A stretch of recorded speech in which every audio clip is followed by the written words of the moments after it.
Beritahu kami bagaimana menjadi Perdana Menteri ini telah memberi impak kepada kehidupan Datuk Seri dan juga keluarga. Kami anak Malaysia, kami berdiri megah, sama kita teguh maju ke hadapan yang bangga. Kesannya lebih besar sebenarnya dari segi kehidupan saya dan keluarga. Sebab bila saya melalui pengalaman sebagai seorang menteri, saya rasa tanggungjawab berat. Tapi bila naik sebagai timbalan Perdana Menteri, lagi berat. Tapi bila daripada timbalan Perdana Menteri jadi Perdana Menteri, dia lagi berat. Dia berat bukan dari segi kesibukan. Sangat, memang sibuk lah.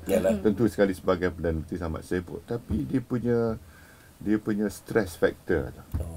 Sebab kita tahu bahawa keputusan yang kita buat, apa juga keputusan, untuk kebaikan rakyat.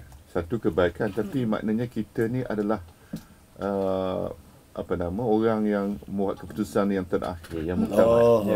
Jadi kalau ada apa-apa pun atas tanggungjawab kita, atas bahu kita, atas jemala kita, kita memikul tanggungjawab itu untuk membuat satu-satu keputusan yang kita harap keputusan itu memberi kebaikan pada rakyat, memberi kepuasan pada rakyat, menguntungkan rakyat dan negara.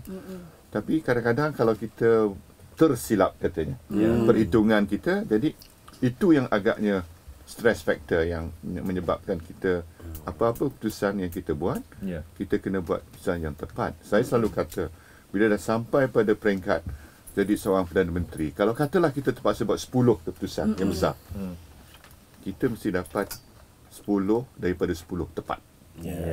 Kalau kita buat dapat 9 tepat, 1 tak tepat, 1 itulah yang orang akan persalahkan kita. Itu yang dia lebih besar, dia akan jadikan isu yang akan mempertikaikan kepimpinan kita.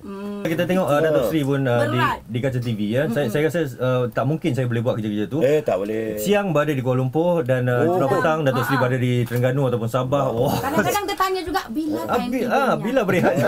Itu dia. Jawabnya kurang lah tu. Jadi eloklah kita jadi DJ je. 6 sampai